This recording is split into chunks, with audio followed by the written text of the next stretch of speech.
ये आकाशवाणी रायपुर है। छत्तीसगढ़ी समाचार बुलेटिन के संग स्मिता शर्मा के जय जोहार। आकाशवाणी समाचार डहाले आज विश्व ब्रेल दिवस सुग्घर ढंग ले मनाए गिस। आकाशवाणी के आने आने इकाई ले दृष्टिबाधित विद्यार्थी और अधिकारी मन डहार ले समाचार पढ़े गिस। दिल्ली केंद्र ले बिहनिया 11:05 के हिंदी बुलेटिन ला दृष्टिबाधित अधिकारी कमल प्रजापति हा पढ़िन। ए मौका म आकाशवाणी समाचार के प्रधान महानिदेशक ईरा जोशी हा कहिन कि आकाशवाणी हा एकठन समावेशी माध्यम हवय और दृष्टि दिव्यांगजन मन तक एखर पहुंच बहुत आसान हे। छत्तीसगढ़ विधानसभा के केंद्रीय कक्ष में आज महात्मा गांधी, इंदिरा गांधी, सरदार वल्लभभाई पटेल और राजीव गांधी के तैल चित्र के अनावरण करे गिस। ये मौका में विधानसभा अध्यक्ष डॉक्टर चरणदास महंत हा कहिन कि देश के महान विभूति मन के तस्वीर विधानसभा में लगाए ले इंखर काम ले सब्बो झन ला प्रेरणा मिलही। मुख्यमंत्री भूपेश बघेल हा कहिन कि केंद्रीय कक्ष ला जीवंत बनाए बर जौन भी सुझाव और सहमति बनही राज्य सरकार हा ओला पूरा करही। राजनांदगांव के बाद अब बिलासपुर और जगदलपुर नगर निगम में घलो कांग्रेस के महापौर निर्वाचित हुए हैं। मिले जानकारी के अनुसार बिलासपुर नगर निगम में कांग्रेस हा रामशरण यादव ला महापौर पद बर प्रत्याशी बनाए रहिन। वहीं भारतीय जनता पार्टी हा महापौर और सभापति बर चुनाव नहीं लड़े जाए के फैसला ले रहिस, जेकर बाद कांग्रेस प्रत्याशी रामशरण यादव निर्विरोध महापौर और शेख नजीरुद्दीन निर्विरोध सभापति चुने गिन। एती जगदलपुर में घलो कांग्रेस सफीरा साहू महापौर और कविता साहू सभापति निर्वाचित हुए हैं। दोनों पद पर अप्रत्यक्ष रूप ले हुए चुनाव में कांग्रेस के सफीरा साहू ला 28 वोट और भाजपा के दीप्ति पांडे ला 18 वोट मिलिस और एक ठन वोट हा निरस्त हो गए। वहीं सभापति पद पर कविता साहू ला 28 और भाजपा के राजपाल कश्यप ला 20 वोट मिलिस।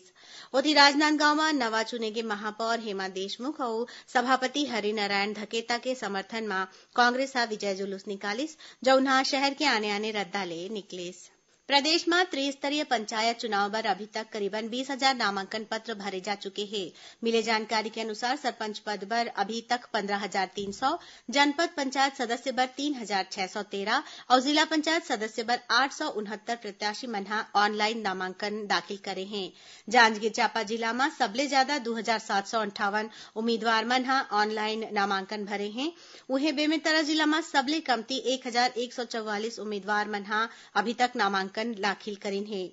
ऑनलाइन नामांकन भरैया उम्मीदवार मन हा एखर हार्ड कॉपी 6 जनवरी के मंझनिया 3 बजे तक रिटर्निंग ऑफिसर तीर जमा करा सकत हैं। प्रदेश में अभी तक किसान मन ले समर्थन मूल्य में करीबन 33 लाख मीट्रिक टन धान के खरीदी करे के हे। उहें एखर एवज में 8 लाख ले ज्यादा किसान मन ला 5,397 करोड़ रुपया के भुगतान करे गे हे। एती राज्य सरकार हा चालू खरीफ बछर में समर्थन मूल्य में धान उपार्जन के संबंध में किसान मन के शिकायत सुझाव और पूछताछ पर राज्य स्तरीय किसान हेल्पलाइन नंबर 180023333663 शुरू करे हवय। राज्य के स्कूल शिक्षा मंत्री डॉक्टर प्रेमसाय सिंह टेकाम हा कहिन है कि लइका मन ला किताबी ज्ञान दे जाए के संग व्यवहारिक ज्ञान देना घलो जरूरी है। ओमन कहिन कि लइका मन ला समग्र शिक्षा दे जाए की आवश्यकता है, जेखर ले उनकर बौद्धिक विकास होवय। आज रायपुर में राष्ट्रीय पहल एकीकृत शिक्षण प्रशिक्षण कार्यक्रम निष्ठा के उद्घाटन में ओमन कहिन कि ये कार्यक्रम में प्रदेश के सब्बो प्राथमिक और उच्च प्राथमिक विद्यालय के 1.5 लाख ले ज्यादा शिक्षक मन ला प्रशिक्षण दे जाही। पर्यावरण और स्वास्थ्य जागरूकता के संदेश दे जाए के उद्देश्य ले दक्षिण पूर्व मध्य रेलवे डहार ले आज बिलासपुर में जागरूकता साइकिल रैली निकाले गिस। ये रैली जीएम कार्यालय ले शुरू होकर तोरवा, मोपका, नैमा बगोई होवत सेमरताल पहुंचिस और उहां ले वापस जीएम कार्यालय आके सिराइस। रैली में रेलवे के 40 ले ज्यादा अधिकारी मन हा भाग लीन।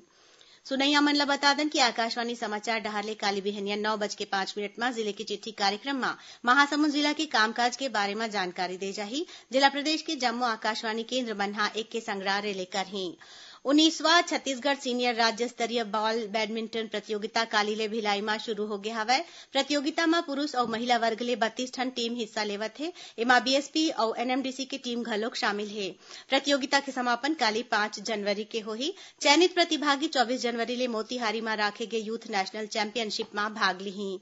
एकरे संग छत्तीसगढ़ी समाचार बुलेटिन इहे सिरावत है। जय जोहार।